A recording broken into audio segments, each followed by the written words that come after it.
Copa അമേരിക്കയിൽ Argentina അപരാജിതരായി കുതിക്കുമ്പോഴും ആരാധകർ പൂർണ്ണ സന്തോഷത്തിലല്ല. ചിലിക്കെതിരായ മത്സരത്തിനിടെ മെസ്സിക്ക് പരിക്കേറ്റതാണ് ഈ നിരാശയ്ക്ക് കാരണം. പരിക്കുമായി ചിലിക്കെതിരെ മുഴുവൻ സമയവും കളിച്ച മെസ്സി അവസാന മത്സരത്തിൽ പെറുവിനെതിരെ കളത്തിലിറങ്ങിയില്ല. ഇതുകൊണ്ട് തന്നെ ക്വാർട്ടർ ഫൈനലിൽ മെസ്സി ഉണ്ടാകുമെന്ന കാര്യത്തിൽ ഇപ്പോഴും സംശയങ്ങൾ നിലനിൽക്കുന്നുണ്ട്. അതിനിടയിൽ കഴിഞ്ഞ ദിവസം പ്രമുഖ അർജന്റീൻ മാധ്യമപ്രവർത്തകനായ ഗാസ്റ്റിനെഡ്യൂൾ പറഞ്ഞത് ആരാധകർക്ക് പ്രതീക്ഷയാണ്. ഗാസ്റ്റിനെഡ്യൂളിന്റെ വാക്കുകൾ ഇങ്ങനെയാണ്: പെറുവിനെതിരായ മത്സരത്തിന് ശേഷം മെസ്സിയുടെ കാര്യത്തിൽ വളരെയധികം ശുഭപ്രതീക്ഷയോടെയാണ് ഞാൻ അവിടെ നിന്നും പോകുന്നത്. മെസ്സിയുമായി അടുത്തു നിൽക്കുന്നവരോട് സംസാരിച്ചപ്പോൾ എല്ലാവരും താരം ക്വാർട്ടർ ഫൈനലിൽ കളിക്കുമെന്ന വിശ്വാസത്തിൽ തന്നെയാണ്. മെസ്സി മുഴുവൻ സമയം കളിക്കുമോ അതോ ബെഞ്ചിൽ നിന്നും കളത്തിലിറങ്ങുമോ എന്നാണ് ഇനി അറിയാനുള്ളത്.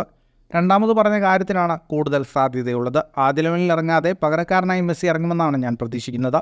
എന്തായാലും ക്വാർട്ടർ ഫൈനലിൽ കളിക്കാനുള്ള പദ്ധതി തന്നെയാണ് മെസ്സിക്കുള്ളതെന്ന് ഗാസ്റ്റിനെഡ്യൂൾ വെളിപ്പെടുത്തി. മെസ്സിയുടെ കാര്യത്തിൽ ഒരു സാഹസത്തിന് അർജന്റീന മുതിരാനുള്ള സാധ്യത കുറവാണ്.